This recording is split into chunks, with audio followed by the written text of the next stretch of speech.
Mike Vrabel spoke to the media for the first time since missing day 3 of the NFL draft. You know, he's been in the spotlight for much of the offseason after the New York Post published those photos of him with our former colleague Diana Russini and all that has happened since then. Vrabel yesterday says he's concentrating on coaching. Take a listen.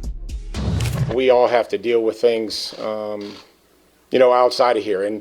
And my focus and obviously the excitement that I have for coaching is what is most important right now. Do you anticipate having to miss football activities again for the rest of the spring? I mean, I can only tell you I'm going to be there today, Ben. I can't tell you anything other than I'm going to be out there today in full force.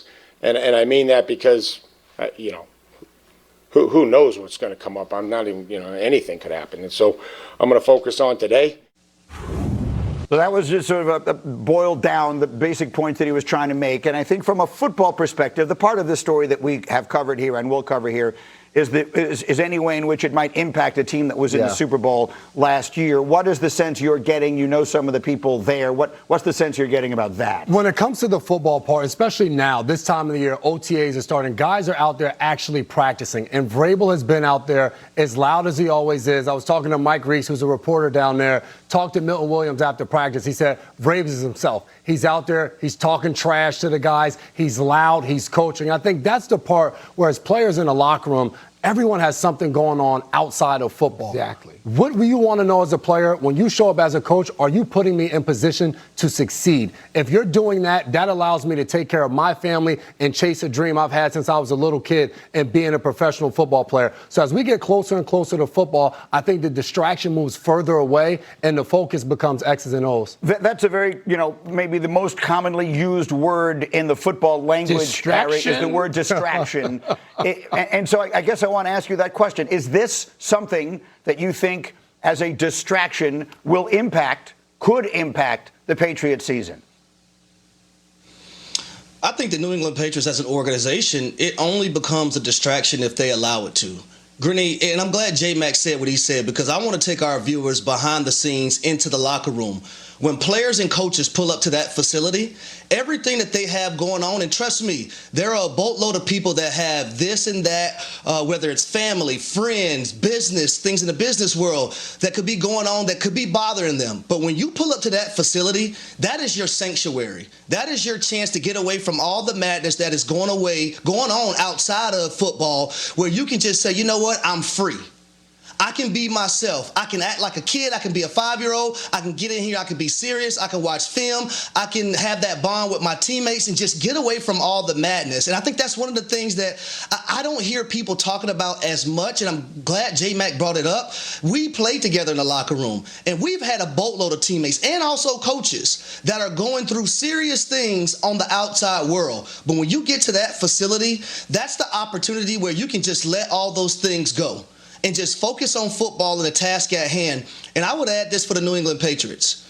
They made it to a Super Bowl a season ago, and I'm going to do my best Greeny impression. Okay. Cindy, can you give me B13? Could you give me B13?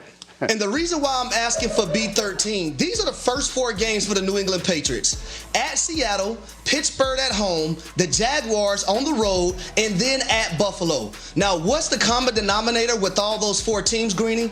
They all made the playoffs this season ago, and 3 of those 4 games are on the road. The Patriots cannot afford to have distractions derail their season before it actually even starts. That was well done in every possible way. Michael, I think a lot of our audience also watches you guys on PTI, but for those who've not heard, just your perspective on this and to the extent, if any, that you think it impacts they his haven't ability heard to about coach. it on PTI because we refuse to talk about it. Yeah, but the coaching piece of it, I think this is a legitimate conversation to have. I hate media naivete.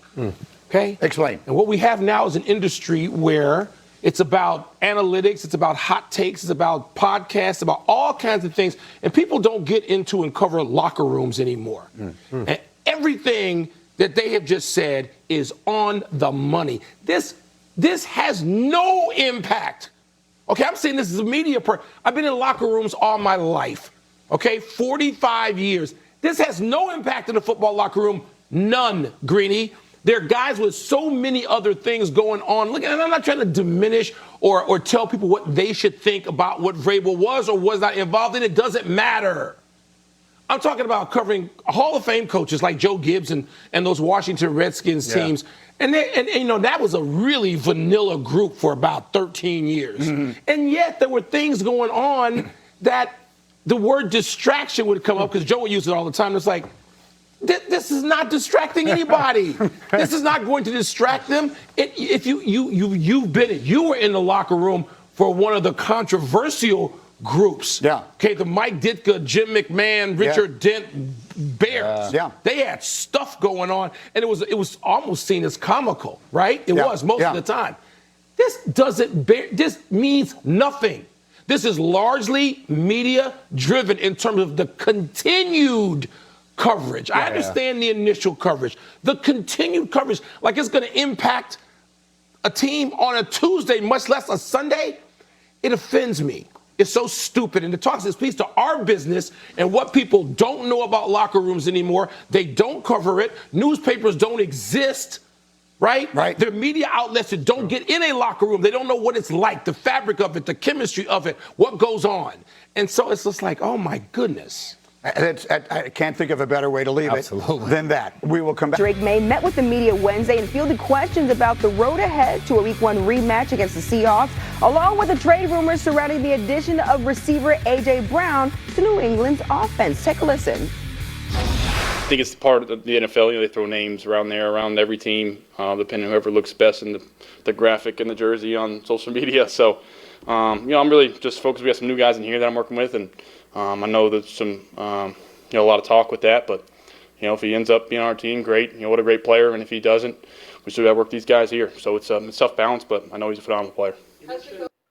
Drake May saying everything he's supposed to. It's time for a little McCourt Vision with our NFL analyst, Jason McCourty, up early with us this morning. So, Jason, simple question. We're going to ask you something and just fill in the blank for us. Let's start with the Patriots. New England becomes blank if they trade for A.J. Brown.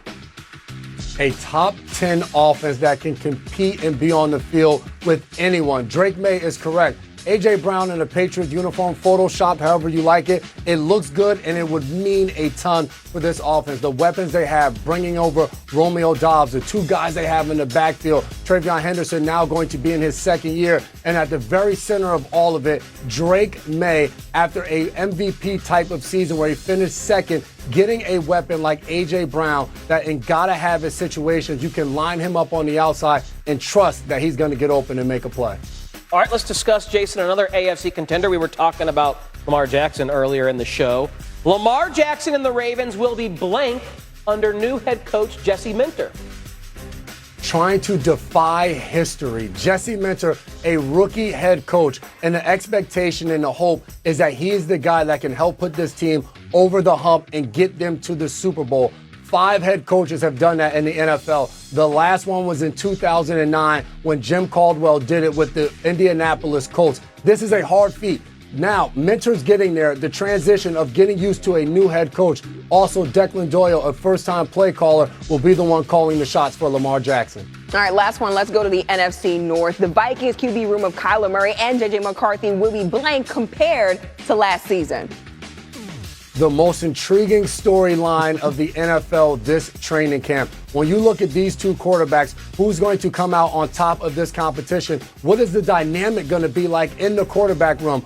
Already, J.J. McCarthy said, it's like being back in high school. I'm on one side of the room, Kyler's on the other, and it's up to the coaches to teach us and get us ready to play. This is an uncomfortable situation. J.J. McCarthy was brought in there to be the guy, and now they've signed Kyler Murray, and the expectation is he's going to be the guy to win that job. Fascinating, intriguing, fun to watch all summer long to see who comes out on top. Yeah, we heard from J.J. McCarthy early on in the show trying to convince the rest of us that it's not an awkward situation. Vikings open the season hosting the Packers on September 13th. Jason, thanks so much for the